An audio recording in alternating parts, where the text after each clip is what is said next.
Sir नमस्कार। नमस्कार sir. Sir क्या नाम है आपका? गौरी शंकर कुशवाहा। गौरी शंकर जी, आप कहाँ से आए हो? ग्राम सम्राट, तहसील पृथ्वीपुर, जिला निवाड़ी, मध्य प्रदेश। सर संत रामपाल जी महाराज की शरण में आने से पहले आप क्या भक्ति साधना करते थे? संत रामपाल जी महाराज की शरण में आने से पहले जो हिंदू धर्म में प्रचलित देवी देवता हैं उन सभी की पूजा करते थे, उनको मानते थे। सर ये सारी पूजाएं जब आप कर रहे थे तो फिर आप संत रामपाल जी महाराज की शरण में क्यों गए? जो पहले संत रामपाल जी महाराज की शरण में आने से पहले पूजा करते थे उसको करने से कोई लाभ नहीं मिल रहा था, और जब बाकी करते करते कई प्रकार की शारीरिक, भौतिक और मानसिक परेशानी आती थी उनको। सबसे पहले एक हानि ये हुई कि मेरी माँ, जब मैं छोटा था 10 वर्ष का, उस समय मेरी माँ कैंसर से खत्म हो चुकी, और हमारे छोटे चाचा थे वो भी पेड़ से गिर करके रीढ़ की हड्डी टूट गई थी और वो भी खत्म हो गए थे। हमारे तीसरे नंबर के भाई हैं, उनको प्रेत बाधा इतनी थी कि रात में 12 बजे रात में भी उठा के उनको ले जाया पड़ता था, और जो ये है ना नावते जिसको कहते हैं उनको बुला करके उनको दिखाना पड़ता था। तभी 8-8 दिन खाना नहीं खा रहा है, 8-8 दिन बराबर परेशानी होती थी। सर आपको ये सभी पूजाएं करते करते भी इन सारी समस्याओं का सामना करना पड़ा, सर इसके पीछे की वजह क्या है?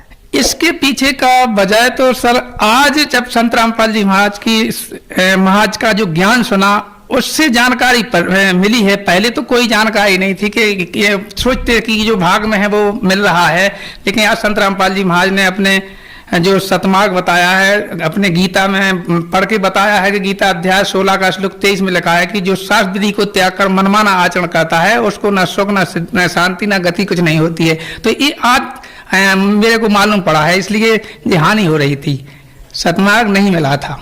सर ये सब पूजाएं करते करते भी आपको बहुत सारी प्रॉब्लम का सामना करना पड़ रहा था, तो सर आप संत रामपाल जी महाराज की शरण में क्यों गए? संत रामपाल जी महाराज की शरण में आने का कारण है सर कि मैं एक दिन टीवी देख रहा था।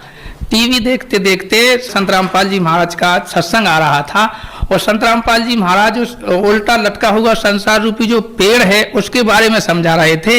और मैं इसी बात से पहले दुखी था, क्योंकि मैंने संत रामपाल जी महाराज की शरण में आने से पहले रामायण पढ़ा, देवी भागवत पुराण पढ़ी, शिव पुराण पढ़ा, विष्णु पुराण पढ़ा।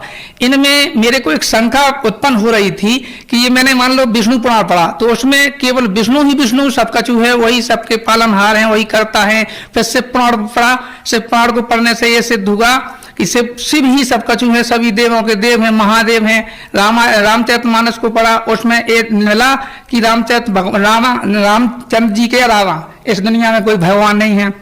देवी पुराण पढ़ा तो उसमें ये देखा है कि देवी ही सबकी करता धरता है। देवी कहने का मतलब मेरे मन में एक शंका थी कि आखिर वो भगवान कौन है, उस भगवान की मैं तलाश में था।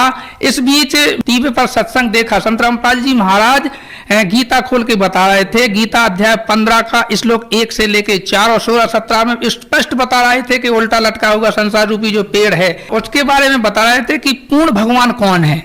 तो उससे मेरे को ये जानकारी पड़ी कि ब्रह्मा विष्णु महेश जो भगवान तो हैं, 3 लोक के भगवान हैं, लेकिन पूर्ण भगवान की जानकारी संत रामपाल जी महाराज की शरण में आने के बाद ही पड़ी। सर आपको संत रामपाल जी महाराज की शरण में आने से आपको पूर्ण ज्ञान मिला, तो सर हम आपसे ये जानना चाहेंगे कि पहले की जो साधनाएं करते करते भी आपको इतनी सारी प्रॉब्लम हुई, इतनी सारी समस्याओं का सामना आपको करना पड़ा, तो पूर्ण परमात्मा की शरण में आने के बाद, शास्त्रों के अनुसार भक्ति साधना करने के बाद आपको क्या लाभ मिला? हाँ जी, संत रामपाल जी महाराज की शरण में आने के बाद हमको लाभ मिला कि पहला लाभ तो ये मिला कि मुझको सतमार्ग मिला, पूर्ण प्रमाणित भक्ति मिली जो मानव जीवन का मूल उद्देश्य है। दूसरा लाभ ये हुआ कि मैं एक दिन अपने घर से टीकमगढ़ के लिए जा रहा था, मेरे साथ में एक मेरा दोस्त था।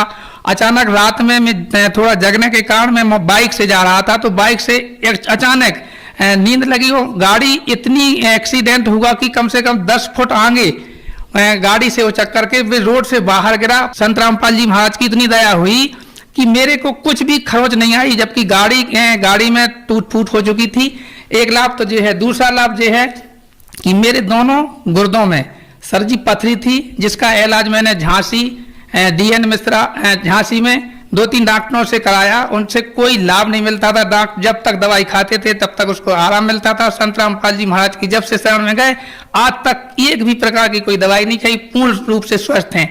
उस समय मेरा वेट था लगभग 35-36 किलो, आज में 60 किलो हुआ है। एक शारीरिक लाभ हुआ। दूसरा लाभ ये हुआ कि मेरी बच्ची छत पर पढ़ रही थी, सुबह का टाइम था, नीचे बच्चे शैतान कर रहे थे तो उनको डांटने के लिए मेरी बच्ची वहां से गई तो अचानक दीवार, जैसे उस पर छाजे पे हाथ रखा तो वो दीवार टूटी, नीचे गिरी। उसके ऊपर 20-25 गुम्मा भी गिरे और बच्ची ने बिल्कुल सांसें बंद हो चुकी थी, यानी बच्ची की सांसें बंद हो चुकी थी, बच्ची मर चुकी थी।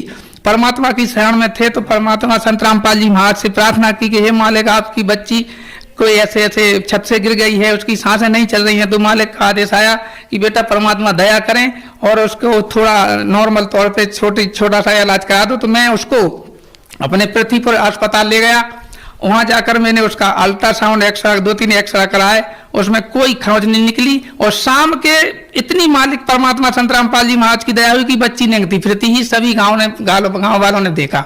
चौथा लाभ यह हुआ कि मैं पहले LIC का एजेंट था तो मेरे को गुटखा का इतनी लत थी कि गुटखा 10 साल से मैं खाना खाया करता था। 10 साल से खाना शुरू हो गया था और दिन में 20-20, 25-25 गुटखा खा लिए थे और दूसरों को भी खिलाता था। माने जो भी कमाया करता था वो सारा गुटखा और शाम के शराब पीना, ये बहुत बड़ी लत थी। और इसके लिए मैंने बहुत सारा प्रयास किया, कई देव स्थानों पर गए, वहां भी नहीं, लेकिन संत रामपाल जी महाराज की शरण में जिस दिन से गए आज तक उस चीज को छूना तो ठीक है, दूसरे यदि बगल में खाते हैं तो बदबू आती है। तीसरा और आगे एक लाभ हुआ ये कि सबसे पहले हमारी आरती में भी इतना सुधार आया मालिक की शरण में आने के बाद कि जो संत रामपाल जी महाराज ने भक्ति दी, उसको भक्ति करने से मेरी पहले फसल होती थी जिसमें किसी भी प्रकार का कोई साल का गुजारा नहीं होता था। आज मालिक की दया से मालिक ने, संत रामपाल जी महाराज ने इतने ठाट कर दिए कि आज मेरे पास मोटरसाइकिल है, 4 व्हीलर गाड़ी भी है, बढ़िया VIP परमात्मा की दया से मकान भी है, सारे सब कुछ मालिक ने ठाट कर दिए संत रामपाल जी महाराज की दया से। सर, संत रामपाल जी महाराज से नाम दीक्षा लेते ही आपके घर में इतने सारे सुख होने लग गए, आपको शारीरिक लाभ मिला है, तो सर आप भगत समाज को क्या संदेश देना चाहते हैं? बस भक्त समाज को सर जी एक ही संदेश क्या प्रार्थना करते हैं कि आप जागो, हे परमात्मा के चाहने वालों। आज संत रामपाल जी महाराज धरती पर पूर्ण परमात्मा के रूप में आ चुके हैं और जो सारे शास्त्र, 4 वेद, 6 शास्त्र, 18 पुराण, बाइबल, कुरान, गुरु ग्रंथ साहिब, सारे सदग्रंथों से प्रमाण कर करके एक एक शब्द आपको सतमार्ग बता रहे हैं। और मोक्ष का एक ही द्वार है जो संत रामपाल जी महाराज के पास आकर के अपना नाम दीक्षा लें और सद्भक्ति करें और अपना कल्याण भी कराएं। सर, जैसा कि आपने बताया कि आपने हिंदू धर्म के बहुत सारे ग्रंथों का अध्ययन किया है, आप बहुत सारी पूजाएं करते थे और संत रामपाल जी महाराज एक साधारण से दिखने वाले संत हैं, तो सर क्या वास्तव में जो हिंदू धर्म के धर्मगुरु भगवा वस्त्र डाल के रखते हैं, बड़ी बड़ी मालाएं गले में डाल के रखते हैं, तो सर क्या वाकई में एक संत की पहचान इस प्रकार से होती है? नहीं, संत रामपाल जी महाराज ने बताया है कि संत की पहचान वेशभूषा या कपड़ा पहनने से नहीं होती है। संत की पहचान तो सत्य ज्ञान से होती है, जो शास्त्रों के अनुसार प्रमाण सहित ज्ञान बताएगा वही सच्चा संत है, वही सतमार्ग बताने वाला है। बाकी की पीले कपड़ा पहनने से या दाढ़ी रखाने से, जटाओं रखाने से, इससे संत की कोई पहचान नहीं होती है। जो अन्य गुरु हैं उनसे मेरी प्रार्थना है कि आपका जो ज्ञान है वो प्रमाण सहित नहीं है। ये बात सभी आप भी जानते हैं और आपके धर्मगुरु सभी जानते हैं, तो मेरी उनसे प्रार्थना है कि आप संत रामपाल जी महाराज के अनेक चैनलों पर जो सत्संग आता है, सोशल मीडिया पर आता है, उनके माध्यम से आप उनके सत्संग ज्ञान को समझें, ज्ञान को समझ के जो मान बड़ाई त्याग करके और जो पुण्य का काम है, जो मेन उद्देश्य है मानव जीवन का, जो आप किसी के जीवन के साथ अन्य भक्तों, भोले वाले भक्तों के साथ खिलवाड़ कर रहे हैं, उससे आप बचें, आप उनका भी कल्याण कराएं और आप भार मुक्त होकर के आप अपना भी कल्याण करा सकते हैं। जी बहुत बहुत धन्यवाद। सत साहिब।